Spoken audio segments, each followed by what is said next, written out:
হাইকোর্টের নিষেধাজ্ঞা অমান্য করে সিলেটে পাথর তোলার সময় আবারও চাপা পড়ে ৩ শ্রমিকের মৃত্যু। গুমের প্রায় ১০ ঘণ্টা পর সুনামগঞ্জ থেকে ২ শ্রমিকের লাশ উদ্ধার। কুড়িগ্রামে বিএসএফের ছোড়া ককটেল বিস্ফোরণে এক বাংলাদেশি যুবক নিহত। পতাকা বৈঠকে বিজিবির কড়া প্রতিবাদ। নারায়ণগঞ্জে ইকোনমিক জোনের নামে চলছে তুঘলকি কাণ্ড। আদালতের নিষেধাজ্ঞার পরেও বালু ফেলে ভরাট করা হচ্ছে শত শত একর জমি। প্রতিবাদ করে গ্রাম ছাড়া অনেক এলাকাবাসী। শিগগিরই চালু হচ্ছে খুলনা কলকাতা ট্রেন সার্ভিস। বেনাপোল স্টেশনে চলছে জোর প্রস্তুতি। চলতি মাসেই কর্মযোগ্য শেষ করার আশাবাদ সংশ্লিষ্টদের। এবং একই সঙ্গে সূর্যোদয় সূর্যাস্ত উপভোগের স্থান কুয়াকাটা জনপ্রিয় হচ্ছে দিন দিন। আগ্রহ বাড়ছে বিদেশিদেরও। নিরাপত্তা সহ যোগাযোগ ব্যবস্থা উন্নয়নের তাগিদ।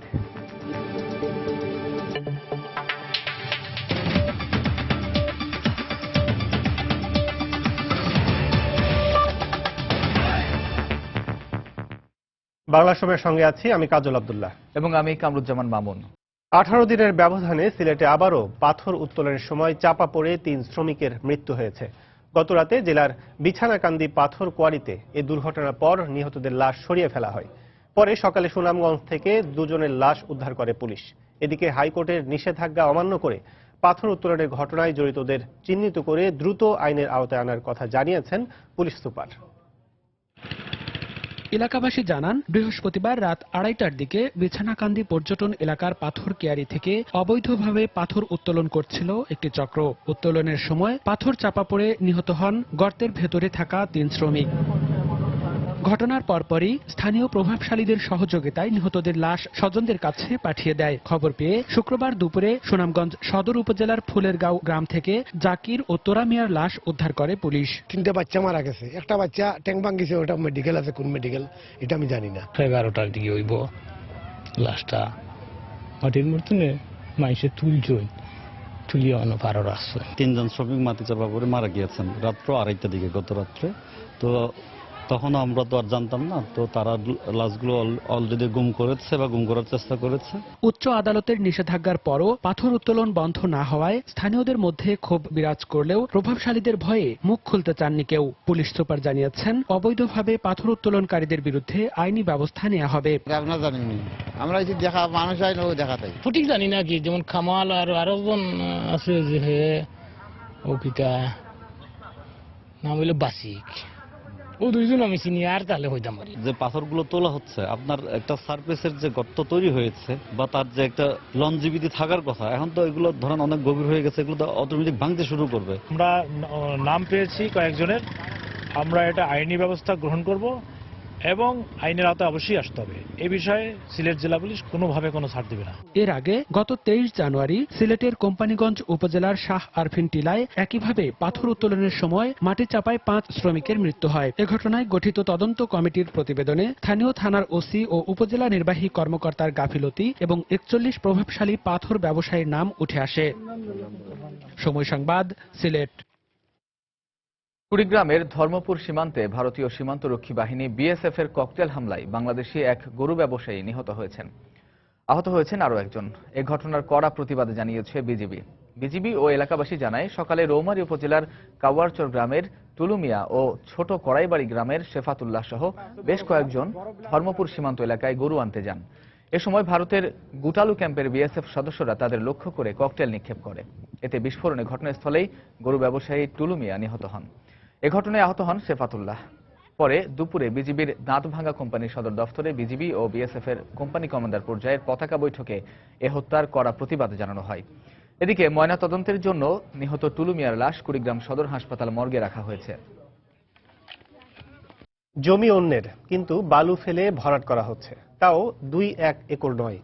উচ্চ আদালতের নিষেধাজ্ঞা অমান্য করে শত শত একর জমিতে চলছে এই অপতৎপরতা। নারায়ণগঞ্জের সোনারগাঁওয়ের পিরোজপুর ইউনিয়নে এমন তুঘলকি কাণ্ড ঘটছে ইকোনমিক জোন গড়ে তোলার নামে। তবে যাদের বিরুদ্ধে অভিযোগ, সেই ইউনিক গ্রুপ এসব বিষয়ে মুখ খোলেনি। আশরাফুল ইসলামের ছবিতে আতিকুর রহমান তমালের রিপোর্ট। এটি তো স্যার ইরি জমিন আসছিল, সব এই শৌষ আসছিল ভর্তি, ইরি জমিন আসছিল, আলি আসছিল, অনেক হেরা জোরে বইরা লাইতাছে। বালুর নিচে চাপা পড়েছে ভবিষ্যৎ অবলম্বন সহায় সম্বল। কদিন আগে যে জমি ছিল জীবন জীবিকার ভরসা, আস্থা বালু ফেলে ভরাট করছে অন্য কেউ। চোখের সামনেই এমন অন্যায় সহ্য করতে বাধ্য হচ্ছেন সোনারগাঁওয়ের শিউলি বেগম। আপনারা কিছু বলেন নাই?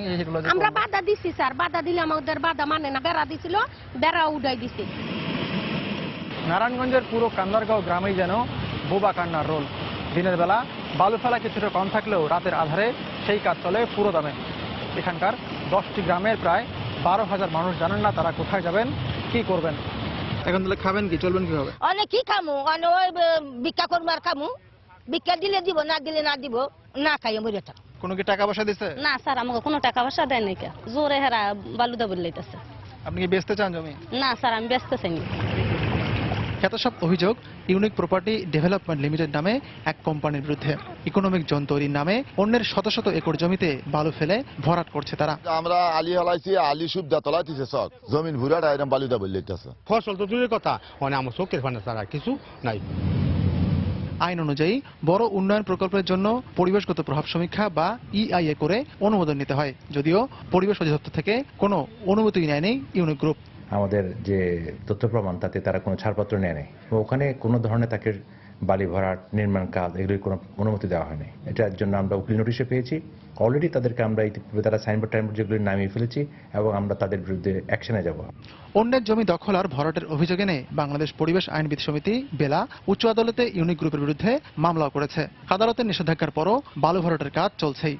যেহেতু তারা আদালতের নিষেধাজ্ঞা অমান্য করে বালু ভরাট করেছে, তার জন্য আমরা আদালত অবমাননার মামলাও এনেছি। তাদের উপরে একটি রুল ইস্যু করা হয়েছে এবং তাদের আইনজীবীর মাধ্যমে তাদেরকে মৌখিকভাবে সতর্ক করা হয়েছে, কিন্তু তারা তার সাথে মোটেও কমপ্লাই করছে না, উল্টো আরো ড্রেজারের সংখ্যা বাড়িয়ে দিয়েছে এবং দিন রাত তারা বালি ভরাট করছে। কৃষিকাজই ওই এলাকার বেশিরভাগ মানুষের প্রধান পেশা। নিজেদের জমিতে কেন বালু ভরাট করা হচ্ছে এমন কথা বলতে গিয়ে মিথ্যে মামলা খেয়ে গ্রাম ছাড়তে হয়েছে অনেককে। সেসব অভিযোগ নিয়ে ইউনিক গ্রুপের কর্ণধার নুর আলীর সঙ্গে যোগাযোগের চেষ্টা করা হলে তিনি কোনো কথা বলতে রাজি হননি। আতিকুর রহমান তামাল, সময় সংবাদ, নারায়ণগঞ্জ। বাংলার সময় আরো থাকছে। দেশের বিভিন্ন জেলায় আলাদা সড়ক দুর্ঘটনায় 9 জনের মৃত্যু, আহত অন্তত 30। শিগগিরই চালু হচ্ছে বহুকাঙ্ক্ষিত খুলনা কলকাতা ট্রেন সার্ভিস। এ লক্ষ্যে বেনাপোল রেল স্টেশনে ইতোমধ্যে নির্মাণ করা হয়েছে ইমিগ্রেশন, কাস্টমস ও নিরাপত্তা ব্যারাক। চলছে ছাউনি নির্মাণ ও যশোর থেকে বেনাপোল পর্যন্ত রেলপথ সংস্কারের কাজ। চলতি মাসে শেষ হবে এই কর্মযজ্ঞ। এরপর এই রুটে কাঙ্ক্ষিত সার্ভিসটি চালু করা সম্ভব হবে বলে মনে করছেন সংশ্লিষ্টরা। যশোর প্রতিনিধি জুয়েল মৃধার তথ্য ও আবুল কালাম আজাদের ছবি নিয়ে ডেস্ক রিপোর্ট।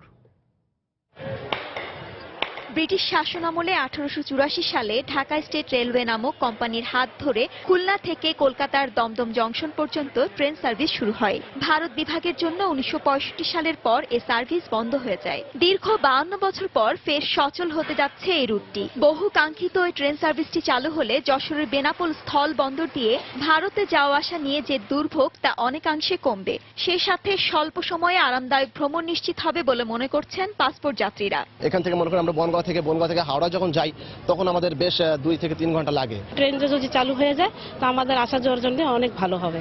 কাঙ্ক্ষিত এই সার্ভিসটি দ্রুত চালু করতে বেনাপোল রেল স্টেশন সংস্কারের উদ্যোগ নেওয়া হয়েছে। ইতিমধ্যে নির্মাণ করা হয়েছে ইমিগ্রেশন, কাস্টমস ও নিরাপত্তা ব্যারাক। চলছে ছাউনি নির্মাণ ও যশোর বেনাপোল রেল সড়ক সংস্কারের কাজ। যে কাজ রেল চেঞ্জ, স্লিপার চেঞ্জ এটা করতেছি। যে ব্যারাকটা এটা অলরেডি 80% কাজ শেষ হয়ে গেছে, এর রঙের কাজ চলতেছে। চলতি মাসের মধ্যেই শেষ হবে রেল লাইনের সংস্কারের কাজ। এরপর এই রুটে কাঙ্ক্ষিত সার্ভিসটি চালু করা যাবে বলে মনে করছেন রেলওয়ে কর্মকর্তা। কাস্টমস, ইমিগ্রেশন এবং আরো নিরাপত্তা বাহিনীর ব্যারাক ট্যারাক এবং বুকিং অফিস টফিস এগুলো কাজগুলো প্রায় কমপ্লিটের পথে, শুধু রং এগুলো একটু বাকি আছে। বাংলাদেশ ভারতের মধ্যে এটি হবে দ্বিতীয় মৈত্রী এক্সপ্রেস সার্ভিস। 2008 সালের 10 এপ্রিল চালু হয় ঢাকা কলকাতা রুটে মৈত্রী এক্সপ্রেস সার্ভিস। সময় সংবাদ, যশোর। সংবিধানের আলোকেই নির্বাচন কমিশন গঠন করা হয়েছে জানিয়ে আইনমন্ত্রী আনিসুল হক বলেছেন, বিএনপি যতই প্রত্যাখ্যান করুক এই নির্বাচন কমিশনের অধীনে আগামী নির্বাচন হবে। সকালে ব্রাহ্মণবাড়িয়ার আখাউড়ায় এক অনুষ্ঠানে তিনি একথা বলেন। যারা নির্বাচন মানে না, যারা সংসদ মানে না, যারা বাংলাদেশের প্রত্যেকটা প্রতিষ্ঠান নষ্ট করে দিয়েছে, তারা আমাদেরকে আজকে শিখাতে এসছে কেমন করে নির্বাচন কমিশন করতে হয়। নির্বাচন কমিশন করা হয়েছে আইনের মাধ্যমে, নির্বাচন কমিশন করা হয়েছে সংবিধানের মাধ্যমে, এবং এই নির্বাচন কমিশন থাকবে, তারা মানুক আর না মানুক, এটা আইনের মাধ্যমে যখন করা হয়েছে, এই নির্বাচন কমিশনে বাংলাদেশের ভবিষ্যৎ নির্বাচনগুলি অনুষ্ঠান করবে। দেশের বিভিন্ন স্থানে আলাদা সড়ক দুর্ঘটনায় 9 জন নিহত হয়েছেন, আহত হয়েছেন অন্তত 30 জন। পুলিশ জানায় সকালে নেত্রকোনার দুগিয়া এলাকায় ট্রাকের চাপায় সিএনজি অটোরিকশার এক যাত্রী নিহত হন। আহত 4 জনকে উদ্ধার করে ময়মনসিংহ মেডিকেল কলেজ হাসপাতালে নেয়ার পথে আরও একজনের মৃত্যু হয়।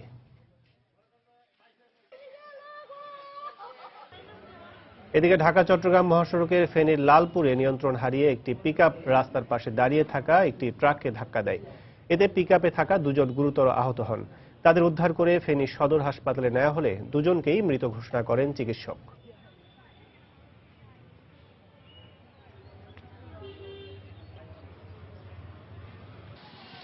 গাইবান্ধার তুলসীঘাটে যাত্রীবাহী বাস চাপায় এক ভ্যান চালক নিহত হয়েছেন, আহত হয়েছেন আরো 3 যাত্রী।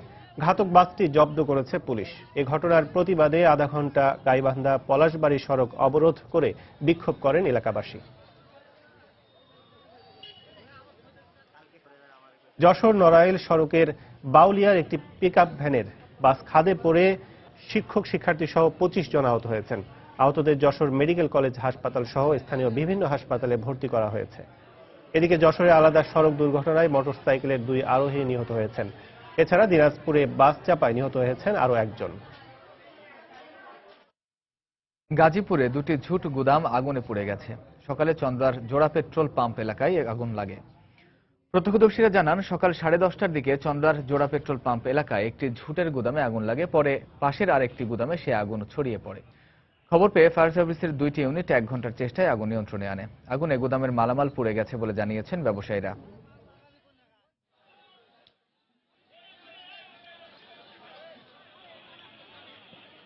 নেত্রকোনায় আগুনে পুড়ে ছাই হয়ে গেছে 2টি দোকান ও একটি বসতঘর।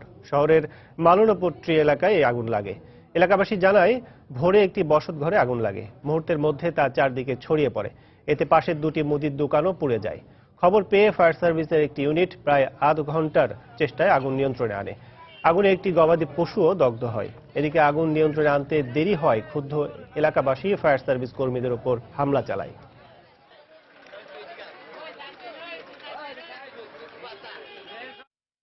বাংলার সময় আরো থাকছে।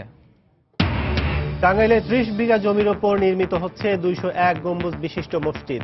এর মিনার হবে বিশ্বের 2য় উচ্চতম। গিনেস বুকে স্থান করে নেওয়ার প্রত্যাশা প্রতিষ্ঠাতার। ঘর নেই, শিক্ষক নেই, নেই শিক্ষার্থীও, আছে শুধু কমিটি। সেই কমিটি একটি বাঁশঝাড়কে প্রাথমিক বিদ্যালয় হিসেবে দেখিয়েছে। শুধু তাই নয়, ঘর থাকলেও জানালা দরজা আসবাবপত্র কিছুই নেই। এরকম 76টি প্রাথমিক বিদ্যালয়কে জাতীয়করণের জন্য সুপারিশ করেছে কুড়িগ্রামের 7 উপজেলা শিক্ষা কমিটি। মোমিনুল ইসলাম মঞ্জুর তথ্য ও বেলাল হোসেনের ছবি নিয়ে ডেস্ক রিপোর্ট। ফুলবাড়ী উপজেলার 11টি প্রাথমিক বিদ্যালয়কে জাতীয়করণের জন্য সুপারিশ করা হয়েছে। এর মধ্যে নওদাবস গ্রামের একটি বাঁশঝাড়কে পূর্ব জকারহাট পশ্চিম নওদাবস বেসরকারি প্রাথমিক বিদ্যালয় হিসেবে দেখানো হয়েছে। পাশাপাশি হাজিরবাজার সংলগ্ন বড়লই সর্দারপাড়া বেসরকারি প্রাথমিক বিদ্যালয় সাইনবোর্ড নিয়ে দাঁড়িয়ে দরজা জানালাবিহীন একটি ঘর। উত্তর নজর মাহমুদ বেসরকারি প্রাথমিক বিদ্যালয় ঘরে শুধু চাল আছে, সামনে চলছে সেচের শ্যালো মেশিন। খড়িবাড়ি কাশীপুর পাকা সড়কের পাশে দাঁড়িয়ে আছে সুজনের কোটি আদর্শ বেসরকারি প্রাথমিক বিদ্যালয়ের দরজা জানালা বিহীন একটি লম্বা ঘর। স্কুলগুলো এই স্কুল থেকে গিয়ে কিছুদিন কয়টা ছেলেবেলে দেখলাম, দেখার পরে আর ছেলেবেলেও নেই, ঘরও নেই। স্কুল করিয়ে সেই স্কুল পড়াফুড়ি বেচাইছি, কৃষ্ণ নিছি নিয়ে কৃষ্ণ ফির সেই জায়গায় এলাফির বাস টাস গাছটা গাছে। টিচাররা এখন পর্যন্ত বেতন পায় না, মাঝে মাঝে ক্লাস হয়, মাঝে মাঝে ক্লাস হয় না, সরকারি বই পাচ্ছে। যথাযথ কাগজপত্র জমা দেওয়ায় জাতীয়করণের জন্য বিদ্যালয়গুলোর নাম সুপারিশ করা হয়েছে বলে দাবি করলেন উপজেলা শিক্ষা কর্মকর্তা। মন্ত্রণালয় থেকে চিঠি আমরা প্রাপ্ত হয়েছি এবং জনপ্রতিনিধি এমপি মহোদয় আমাদের ডিউলোটা দিয়েছেন। সেই প্রেক্ষিতে জেলা যাচাই বাছাই কমিটিতে আমরা প্রেরণ করেছি। জেলা শিক্ষা কমিটি সেটি জাতীয়করণের জন্য সুপারিশ করে নীতিমালা না মানার কারণে। এদিকে জেলা প্রশাসক জানিয়েছেন কিভাবে উপজেলা শিক্ষা কমিটি বিদ্যালয়গুলোর নাম জাতীয়করণের জন্য সুপারিশ করেছে তা খতিয়ে দেখা হবে। নীতিমালায় না থাকা সত্ত্বেও কেন তারা পাঠালো এই জিনিসগুলো আমরা খতিয়ে দেখব এবং পরবর্তী শিক্ষা কমিটিতে, জেলা শিক্ষা কমিটিতে আমরা এই বিষয়ে সিদ্ধান্ত গ্রহণ করব। গত বছরের সেপ্টেম্বরে জাতীয়করণের জন্য ফুলবাড়ির 11টি, উলিপুরের 6টি, চিলমারের 5টি, নাগেরম্বরীর 28টি, ভুরুঙ্গমারীর 12টি, রৌমারীর 1টি এবং রাজীবপুরের 13টি বিদ্যালয়ের নাম সুপারিশ করে সংশ্লিষ্ট উপজেলা শিক্ষা কর্মকর্তা। সময় সংবাদ, কুড়িগ্রাম। জামালপুরে দুর্গম চর থেকে অস্ত্র ও গুলিসহ অপহরণকারী চক্রের 3 সদস্যকে আটক করেছে র্যাব। এ সময় 2 অপহৃতকে উদ্ধার করা হয়েছে। সকালে র্যাব 14 কার্যালয়ে আয়োজিত সংবাদ সম্মেলনে এই তথ্য জানানো হয়। র্যাব জানায় গত 8 ফেব্রুয়ারি থেকে জেলার দেওয়ানগঞ্জ ও ইসলামপুর উপজেলার দুর্গম চরে সাঁড়াশি অভিযান চালানো হয়। অভিযানের সময় রনি মিয়া ও আব্দুল ফরহান নামে 2 অপহৃতকে উদ্ধার করা হয়। আটক করা হয় 3 অপহরণকারীকে। অভিযানে একটি বিদেশি পিস্তল, 5 রাউন্ড গুলি, 2টি ম্যাগজিন ও 5টি মোবাইল সেট উদ্ধার করে র্যাব। আটককৃতরা দীর্ঘদিন ধরে দেশের বিভিন্ন এলাকা থেকে মানুষজনকে অপহরণ করে জেলার দেওয়ানগঞ্জ ও ইসলামপুর উপজেলার দুর্গম চরে আটকে রাখত বলে জানিয়েছে র্যাব। যোগাযোগ রক্ষা করেন এবং অল্প অল্প করে কিছু টাকা দিতে মংলা বন্দর শিল্প এলাকায় প্রতিনিয়ত বাড়ছে জমির দালাল চক্রের তৎপরতা। তাদের প্রতারণায় সহায় সম্বল হারিয়ে অনেকে জমির মালিক নিঃস্ব হয়েছেন বলে অভিযোগ পাওয়া গেছে। ভুক্তভোগীদের অভিযোগ, সাধারণ মানুষের জমির ভুয়া কাগজপত্র ও জাল দলিল তৈরি করে বেচাকেনা করছে একটি দালাল চক্র। এমনকি জীবিত ব্যক্তিদের মৃত দেখিয়েও তাদের জমি বিক্রি করা হচ্ছে। স্থানীয়দের দাবি, বড় বড় কোম্পানি এদের কাছ থেকে এসব জমি কিনে জোরপূর্বক সাইনবোর্ড টাঙিয়ে দখল করে নিচ্ছে। এদিকে অভিযোগ পেলে এই চক্রের বিরুদ্ধে প্রয়োজনীয় ব্যবস্থা নেওয়ার আশ্বাস দিয়েছেন উপজেলা ভূমি অফিসের কর্মকর্তা।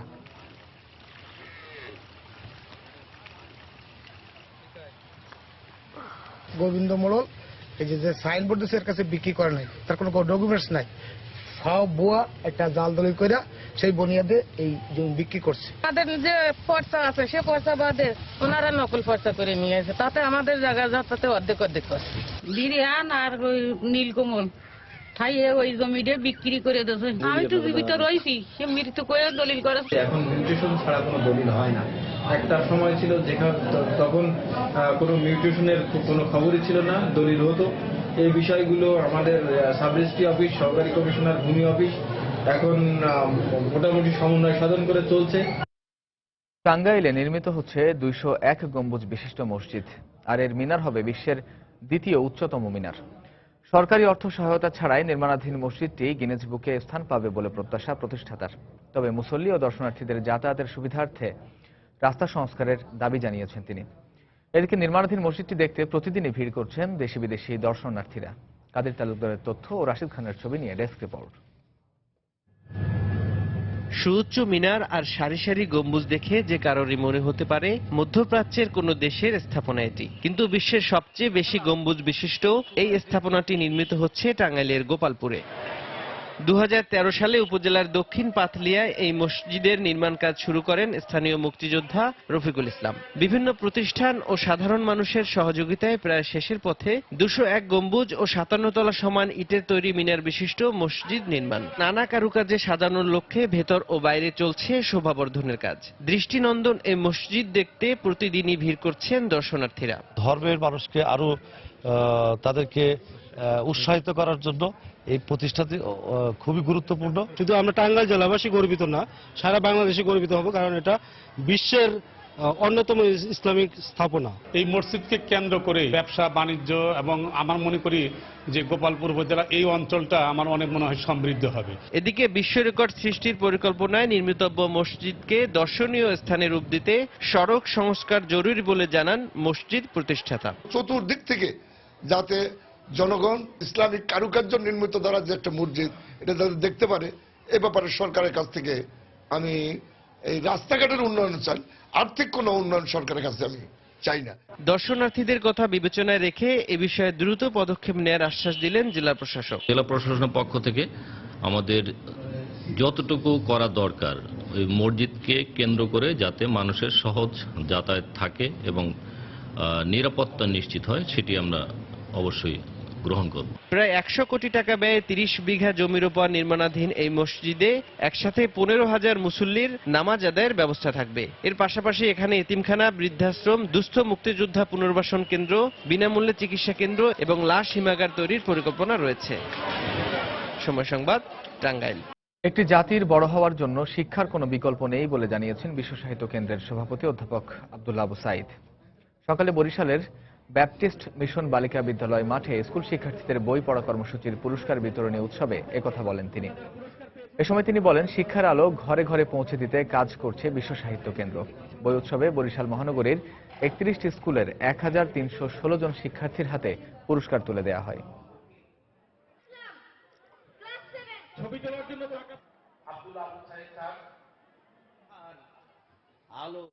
নেত্রকোনায় অযত্ন অবহেলায় পড়ে আছে ঐতিহ্যবাহী রয়্যাল বাড়ি দুর্গ।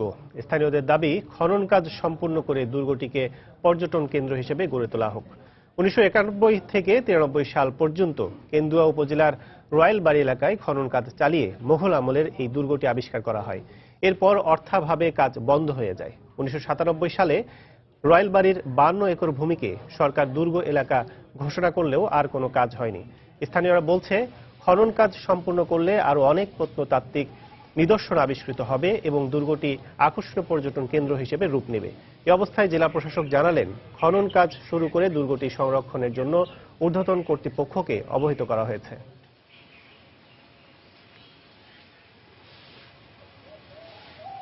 রক্ষণাবেক্ষণভাবে নষ্ট হচ্ছে। এটি যদি ধরে রাখা যেত, পর্যটন কেন্দ্র হিসাবে গড়ে উঠতে পারত।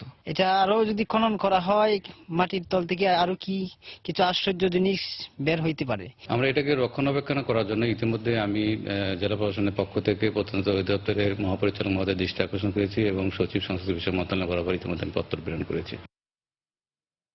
এবার দেখে আসবো সূর্যোদয় আর সূর্যাস্তের সৌন্দর্য। একই জায়গা থেকে সূর্যোদয় আর সূর্যাস্ত দেখা, ম্যানগ্রোভ বন আর বালুকাময় সমুদ্র সৈকত, এত সবকিছুর সমন্বয়ে পর্যটন নগরী কুয়াকাটা। এই পর্যটন স্থানটি দেশের দক্ষিণাঞ্চলের মানুষের কাছে জনপ্রিয় হলেও ধীরে ধীরে আগ্রহ বাড়ছে দেশের বিভিন্ন অঞ্চল ও বিদেশি পর্যটকদের। কুয়াকাটা ঘুরে এসে রিপোর্ট করেছেন ইমতিয়াজ আহমেদ, ক্যামেরায় ছিলেন সালাউদ্দিন আল মামুন। সমুদ্রের নীল জলরাশি থেকে উঁকি দেয়া প্রথম সূর্য অন্ধকার কাটিয়ে পৃথিবীতে আলোর আভা ছড়িয়ে জানান দিচ্ছে নতুন একটি দিনের। উঠেছে নতুন সূর্য, শুরু হলো আরো একটি দিন। ব্যস্ত মানুষ, প্রকৃতিতে সৃষ্টি হয়েছে কর্মচাঞ্চল্য।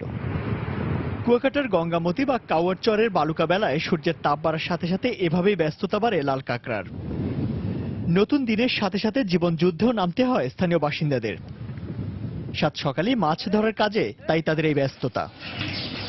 যে কুয়ার কারণে এই অঞ্চলের নামকরণ কুয়াকাটা, সেরকম অসংখ্য কুয়াও দেখতে পারেন পর্যটকরা। বৌদ্ধ ধর্মের বিভিন্ন ঐতিহাসিক স্থাপনা রয়েছে এখানে। 30 ফুট উচ্চতার এই মূর্তিটি একসময় ছিল দেশের সর্ববৃহৎ বুদ্ধ মূর্তি। এইটা কিন্তু অনেক পুরানো মন্দির, 100 বছর পুরানো মন্দির। এটা একসময় এশিয়ার সবচেয়ে বড় ছিল। চরের জীবন বৈচিত্র্য আর প্রকৃতির পাশাপাশি কুয়াকাটার 18 কিলোমিটার সমুদ্র সৈকতের সৌন্দর্য উপভোগের অপার সুযোগ রয়েছে এখানে। Part of the sunrise and the sunset, that is the most attractive part of Kuakata. সূর্য উদয় সূর্যাস্ত এক জায়গা থেকে দেখা, এটা অনেক বড় বিষয়। বেলা গড়িয়ে একসময় বিকেল, পরে সন্ধ্যা। পশ্চিম আকাশে ঢলে পড়া সূর্যের রঙও এখন লালচে। দিন শেষে সূর্যকে বিদায় দিতে সৈকতে ভিড়, দৃষ্টি শেষ আলোক রেখাটি পর্যন্ত। একই স্থানে দাঁড়িয়ে সূর্যোদয় আর সূর্যাস্ত দেখার এই সুযোগ রয়েছে বাংলাদেশের একমাত্র এই সমুদ্র সৈকতে। তাই পর্যটনের এক অপার সম্ভাবনার নাম হতে পারে কুয়াকাটা সমুদ্র সৈকত। ইমতিয়াজ আহমেদ, সময় সংবাদ, কুয়াকাটা, পটুয়াখালী। বাংলা সময়ের শীর্ষ সংবাদগুলো জানিয়ে দিচ্ছি আরেকবার। হাইকোর্টের নিষেধাজ্ঞা অমান্য করে সিলেটে পাথর তোলার সময় আবারও চাপা পড়ে 3 শ্রমিকের মৃত্যু। ঘুমের প্রায় 10 ঘন্টা পর সুনামগঞ্জ থেকে 2 শ্রমিকের লাশ উদ্ধার, তদন্ত কমিটি গঠন। কুড়িগ্রামে বিএসএফ এর ছোড়া ককটেল বিস্ফোরণে এক বাংলাদেশি নিহত। পতাকা বৈঠকে বিজিবির কড়া প্রতিবাদ। নারায়ণগঞ্জ ইকোনমিক জোনের নামে চলছে তুঘলকি কাণ্ড। আদালতের নিষেধাজ্ঞার পরেও বালু ফেলে ভরাট করা হচ্ছে শত শত একর জমি। প্রতিবাদ করে গ্রাম ছাড়া অনেক এলাকাবাসী। শিগগিরই চালু হচ্ছে খুলনা কলকাতা ট্রেন সার্ভিস। বেনাপোল স্টেশনে চলছে জোর প্রস্তুতি। চলতি মাসেই কর্মযজ্ঞ শেষ করার আশাবাদ সংশ্লিষ্টদের। এবং একই সঙ্গে সূর্যোদয় সূর্যাস্ত উপভোগের স্থান কুয়াকাটা জনপ্রিয় হচ্ছে দিন দিন। আগ্রহ বাড়ছে বিদেশিদেরও। নিরাপত্তা সহ যোগাযোগ ব্যবস্থা উন্নয়নের তাগিদ। এই ছিল বাংলা সময়ে। যে কোনো খবর পেতে ভিজিট করুন সময়নিউজ.tv।